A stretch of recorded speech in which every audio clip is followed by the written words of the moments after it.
Yo, what is good, YouTube? Welcome back to another JC2K video. In today's video, we are going to be ranking every single GOAT card available in NBA 2K24 MyTEAM from worst to best. And we have actually 13 GOAT cards currently available in MyTEAM, so it's a perfect number to do a lineup because there's 13 spots on a lineup. So we're going to be ranking all of these cards from worst to best, and I think we got a good list here today. So before we hop into the video, if you haven't already, make sure you hit that subscribe button. Help me push towards the 30,000 subscriber mark on the channel. I upload every single day, tons of consistent daily MyTEAM content. Would really appreciate it if y'all do subscribe. Without further ado, let's hop right into it. Now, I do understand that the vast majority of people's teams literally only have like one or two of these cards between like Kareem, D-Rose, the other free Kareem, I guess. None of the other cards on this list besides those three guys are attainable without having gotten extremely lucky on packs or having spent a crap ton of money on packs. So it is likely that you probably don't have a single one of these cards outside of the free ones, which is totally fine. I just want to rank them. I think it's a decent video. I think people will find that somewhat entertaining, I hope. So with that being said, before we hop into it, if you haven't already, make sure you hit that subscribe button. Help me push towards the 30,000 subscriber mark on the channel. I upload every single day, tons of consistent daily MyTEAM content. Would really appreciate it if y'all do subscribe. Without further ado, let's hop right into it. So we do have at number 13, it's kind of a no-brainer. I'm sorry. Derrick Rose is easily number 13. He's just the smallest GOAT card by a mile. I don't even have to click. I can just click on his name. He's the smallest GOAT card by a mile. Obviously, every GOAT card has all Hall of Fame badges and every stat out of 99. So they're on paper perfect. And D-Rose's SIGs are top tier, Pro 2 fade, but yes, he's the shortest GOAT card by 4 inches. He also has a release that, in all honesty, is not truly exceptional. He is pretty easily the worst GOAT card. I don't think there's much argument to be made there. Now, number 12, Kareem Abdul-Jabbar, the free version, is also, I think, not ideal. He's not a great card. He's not awful, but he's certainly not a great top tier option at the power forward or center position at this point. Yes, his size is elite. Obviously, the stats and badges are perfect, but his release is not.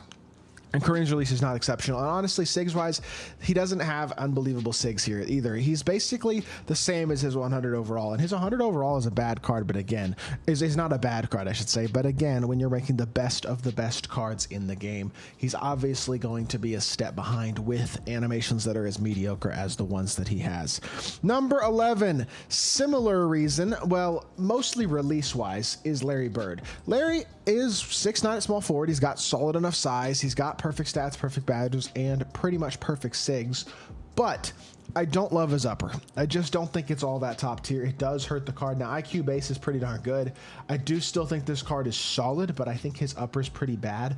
I think that's the only thing that really does hold this card back. Although I will be honest, the guy who I have at number 10's upper is actually worse. So I think I'm going to swap this around just a little bit because Larry at 6'9" at small forward does have enough size, and I think still is really good with a release that is capable enough where he does deserve to be a spot higher. Now, number 10, 11 is actually going to be Shaq. I'm making this swap because Shaq's upper is atrocious. Like Larry's upper is bad, Shaq's upper is awful, and it ruins what is otherwise a great jumper. Ben Shepherd base is perfect, perfect SIGs, Pro 2 fade, too heavy to trigger behind the back. Not the biggest, most important thing for a guy his size, but he is only quote-unquote 7'1". He's not 7'4", 7'5", 7'6", like some other centers, and his jumper is not all that good. I'm going to be completely honest. His upper stinks.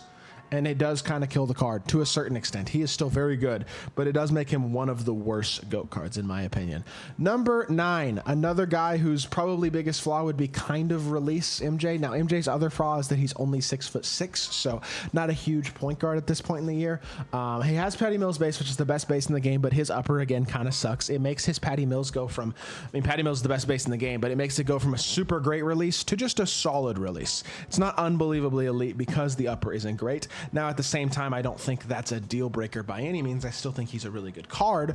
I just think when you're comparing him to the best cards in the game, which is especially what the top of this list looks like, MJ just can't be any higher than number 9. Number 8, Luka Doncic, and this is where it starts to really level up. Luka's 6'7" at PG, big player build, versatile elite card, but still only 6'7". He's the shortest player left on this list. Additionally, even his upper isn't the best, but he also has the Patty Mills base. I like his jumper a little better personally than MJ's. I also personally think just a bigger player bigger player build does help him out a bit as well. He and MJ are close, but I would give Luka the slight edge and put him at number 8. Number 7, Dirk Nowitzki. The Mavs legends are back to back. Dirk is awesome. He has a release that I actually do like. Terrence Mann base. Oscar upper is amazingly cash. Really smooth, fast release. He's 7 foot, 7'3" wingspan at power forward, so he has got very capable size.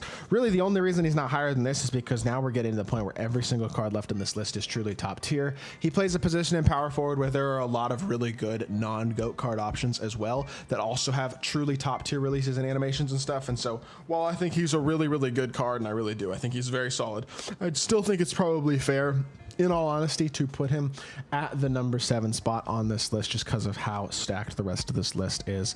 Number 6, Tracy McGrady, 6'8" at point guard, has Oscar upper, Tracy base, one of the better point guard releases in the entire game. Again, has the perfect SIGs, perfect animations as well at 6'8". Elite level card. The fact they changed his upper is amazing because the T-Mac base is really good, but T-Mac's upper was not.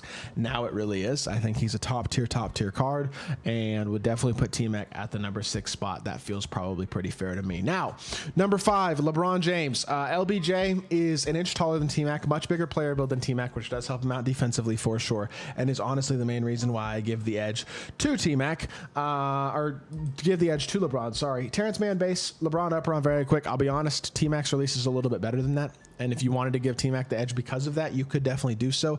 I'd rather have the slightly improved size and improved defense, in my personal opinion. Which, again, is not to say that he's a bad card at all, because he's very much not. I just think that's probably how I personally would do this type of list, this type of ranking. It's just because I think I'm going to take the size, take the player build, take that type of stuff a little bit more.